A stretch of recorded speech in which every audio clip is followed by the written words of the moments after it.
শান্তি দিছে আৰম্ভ হোৱাৰ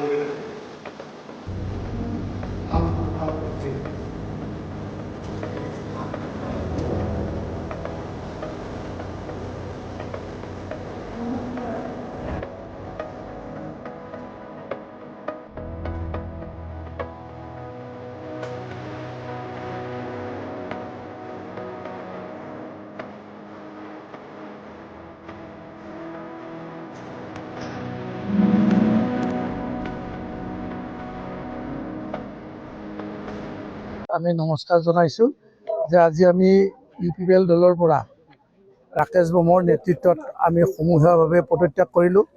যে এইকাৰণে আমি পদত্যাগ কৰিলোঁ যে আমি দলটোত আমি দেখিলোঁ যে দলটোৰ খুব এটা ভৱিষ্যত নাই। এইকাৰণে ভৱিষ্যত নাই বুলি ক'লোঁ যে যোৱাটো 25 চনৰ আমাৰ BTC নিৰ্বাচনত যে আমাৰ যি চৰকাৰ আছিলে, চৰকাৰ চলি থকাৰ পিছতো সেই নিৰ্বাচনত মুঠে 7খন আসন পাবলৈ সক্ষম হ'ল। আৰু তাৰপিছত 2026 যি বিধানসভাৰ নিৰ্বাচন হ'ল, এই বিধানসভাৰ নিৰ্বাচনত 7জন বিধায়কৰ ভিতৰত এজনো জিকাব নোৱাৰিলে। য'ত নেকি 5 বছৰ দপদপাই চৰকাৰ চলি আছিলে, 5 বছৰ BTADৰ কাম কৰা হ'ল। গতিকে এইটো আমি দেখিলোঁ যে কামত হয়তো ৰাইজ সন্তুষ্ট হোৱা নাই, কামত হয়তো কিবা বিজুতি পাইছে, আৰু সেইকাৰণে আজি UPPL দলক BTR ৰাইজে তাৰমানে প্ৰত্যাখ্যান কৰিছে। যিহেতু ৰাইজে প্ৰত্যাখ্যান কৰিছে, আমি ৰাইজৰ কাম কৰা মানুহ, আমি সমাজৰ কাম কৰা মানুহ, দুখীয়া নিচলা মানুহৰ কাম কৰা মানুহ। গতিকে আমি যদি ৰাইজৰে কাম কৰিব নোৱাৰোঁ, আমি অনুষ্ঠানৰ কাম কৰিব নোৱাৰোঁ, তেতিয়াহ'লে আমি সেই দলত থাকি আমাৰ কি মানে লাভ হ'ব।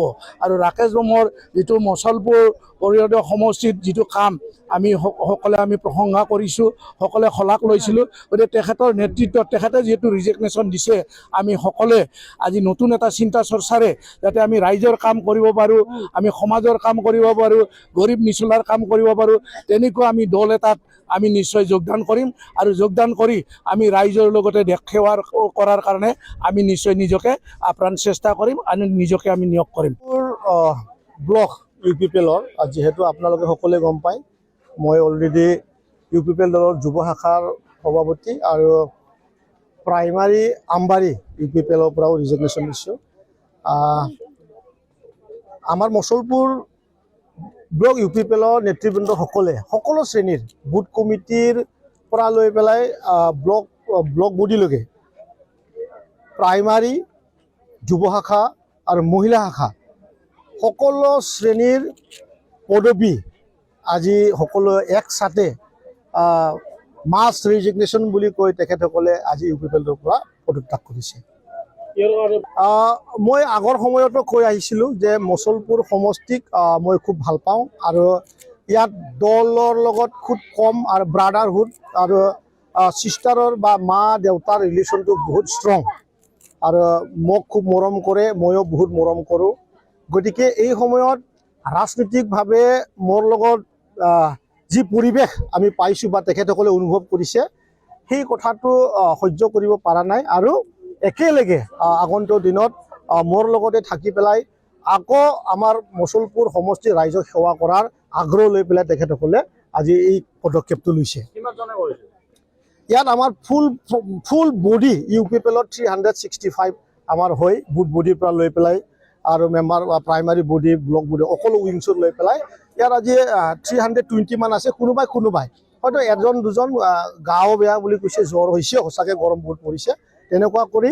কিন্তু মই যিমানটো জানো পূৰ্ণাংগ ৰূপে এজনো ছিংগল মানুহ মানে পদবী থকা মানুহে বাদ থকা নাই। সকলো ইয়াত UPPL আজি শেষ শব্দটো ইয়াত ব্যৱহাৰ কৰিব পাৰে। সেইটো হয়, বহুত আলোচনা হৈছে, কাৰণ দলৰ যোনটো স্থিতি এই সময়ত বহুত মানে দুৰ্বল, আৰু ইয়াক ষ্ট্ৰং কৰাৰ যোনটো পলিচি, সেই পলিচিবিলাকক বহুত টাইম মই বহুত কথা ক'বলৈ চেষ্টা কৰি আছিলোঁ, কিন্তু সেই প্লেটফৰ্মটো পায়ো মই ইয়াক ৰাইজৰ ওচৰত নিব পৰা নাছিল। গতিকে ময়ো ৰিজিগনেশ্যন দিছোঁ, আৰু সেই কথাটো অন্য MCLA সকলো অনুভৱ কৰিছে, আৰু তেখেতসকলক কৈছে যে আপুনি আগৰ বাঢ়ি থাকক, আমিও আপোনাৰ লগত আছোঁ, সেই কথাটো চলিছে।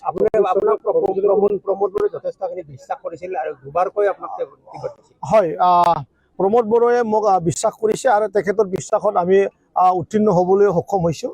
ইয়াত আমি খুব ডাঙৰ কিবা এটা আছে বুলি নাভাবোঁ, কাৰণ বিশ্বাসটো আমি 35 লাখ মানুহকে জনগণক লৈ পেলাই আমি ৰাজনীতি কৰিছোঁ।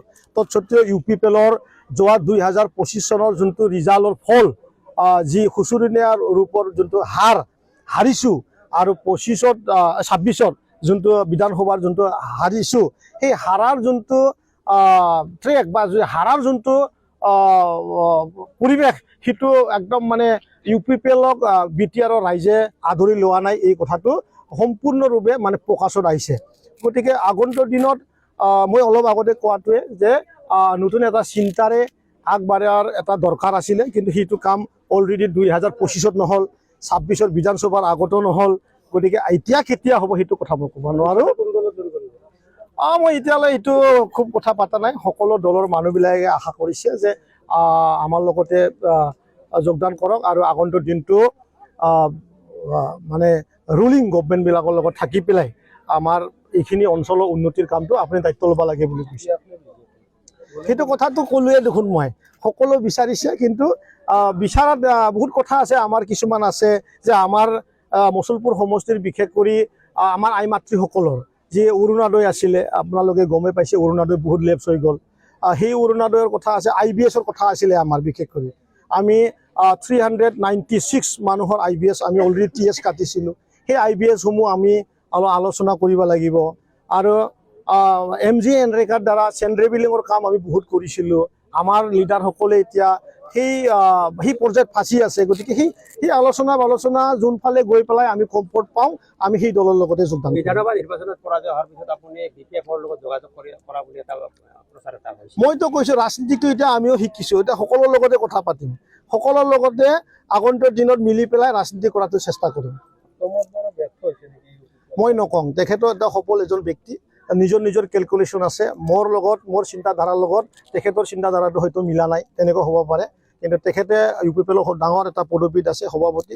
আশা কৰিছোঁ তেখেতে UPPLটো ভালদৰে নেতৃত্ব দি লৈ যাওক, আৰু মই যোনটো দলত যোগদান কৰিম ময়ো তাতে 100% মানে বল দি পেলাই আগন্তুক দিনত মচলপুৰ আৰু বৃহত্তৰ BTRটো সেৱা কৰাৰ কাৰণে মই BTRৰ দুটা দলৰ যিহেতু UPPL আৰু BPF আছে, এই দুটা দলৰ কোনজন নেতাক আপোনাৰ বেছি পচন্দ লাগে? দুজনো ভাল, দুজনো হিৰো। আমাৰ তৃতীয় হ'ব লাগিব এতিয়া কোনোবা এটাই, আৰু তেতিয়াহে যুদ্ধটো ভাল হ'ব। কেতিয়ালৈকে জড়িত কৰিব আপুনি? কেতিয়ালৈ মানে কেতিয়ালৈ শব্দটো কেতিয়া হৈ যাব পাৰে। ফটকে যি ধৰণৰে আমি ৰিজিগনেশ্যন দিছিলোঁ, আৰু যিকোনো টাইমতে ৰাতিৰ ভিতৰত, অহাকালিৰ ভিতৰত, হয়তো কেতিয়াবা অলপ দেৰি হ'ব পাৰে, কিন্তু বহুত জলদি হ'ব। মচলপুৰ সমষ্টিটো বিজেপিৰ ষ্ট্ৰং হ'ব এতিয়া।